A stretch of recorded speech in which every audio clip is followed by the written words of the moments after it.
Há na vida momentos privilegiados em que parece que o universo se ilumina, que a nossa vida nos revela sua significação, que queremos o destino mesmo que nos coube, como se nós mesmos o tivéssemos escolhido.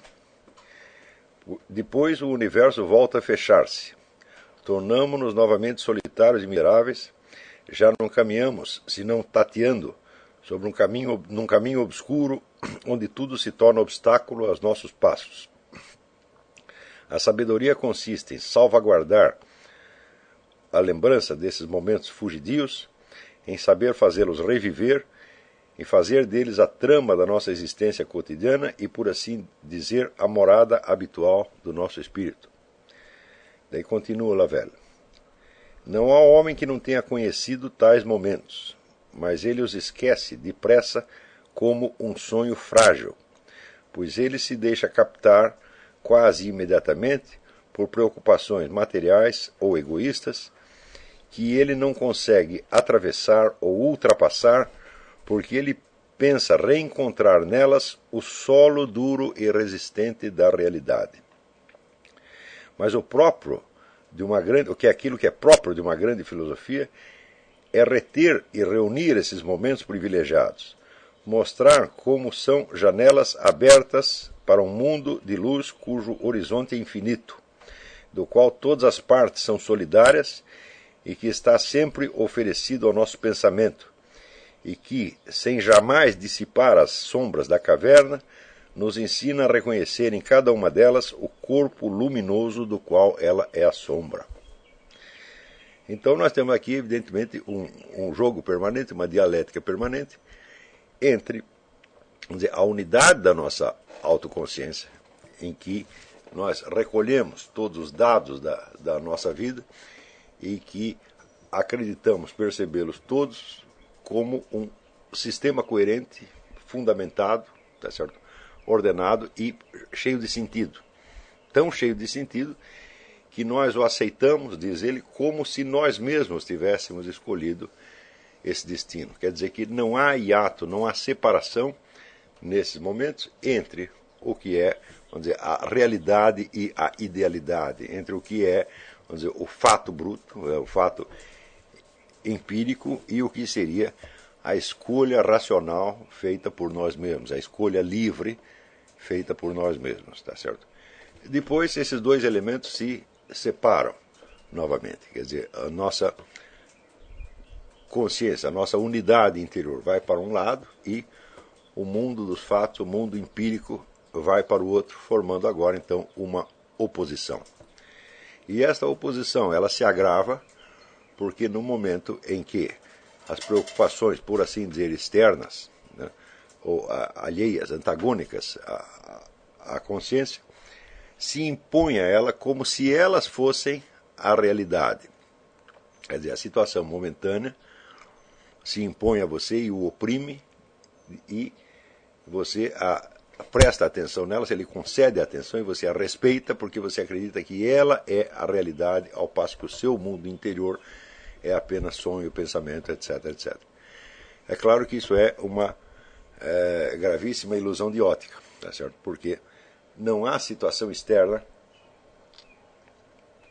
por mais opressiva que seja, ou por mais atraente que seja, que não passe.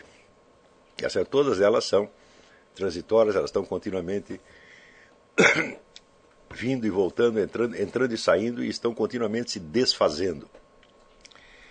Quer dizer que se a realidade consistisse efetivamente, como diz ele, o solo duro da realidade consistisse dessas situações, então ele não teria, na verdade, solidez nem consistência nenhuma, ele seria um permanente fluxo de aparências, como de fato é. Ao passo que a outra experiência, que é a experiência da unidade da consciência, nos remete já a uma outra esfera de realidade que é mais estável e permanente. Tá certo? De modo que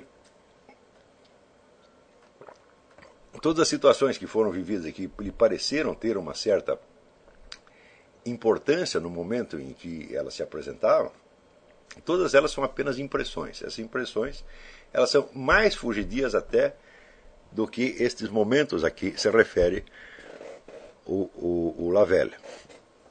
Né? E se nós lhes damos tanta importância, é em grande parte porque eles são a negação de tudo aquilo que nós queremos ser. Tá certo? Então nós prestamos atenção a essas coisas, nós respeitamos essas situações, nós lhes damos importância por efeito do medo. Quer dizer, o seu eu mais interior, ele teme a situação exterior, ele teme, quer dizer, as pressões que são antagônicas, então ele, por assim dizer, cai de joelhos diante do inimigo. Tá certo? Nós somos levados a isso, de fato, por uma covardia, mas em seguida tentamos justificar, tentamos legitimar retroativamente a nossa covardia, dizendo que abandonamos então o mundo dos sonhos, tudo aquilo que nos é mais próprio, mais íntimo, mais verdadeiro, tudo aquilo que é mais nós mesmos, é então condenado como se fosse uma ilusão, e as situações passageiras e ilusórias são, vamos dizer, entronizadas como se fossem a verdadeira realidade. Tá certo? Então é o momento em que você traiu você mesmo.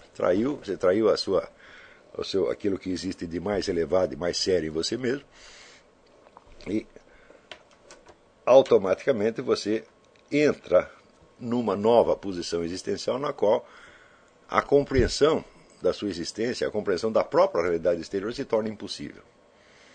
Quer dizer, quanto mais você respeita, quanto mais você cultua essas situações exteriores, sejam elas de ordem opressiva ou de ordem mais atraente e sedutora, mais burro você está ficando, e mais você está se afastando do centro da sua consciência.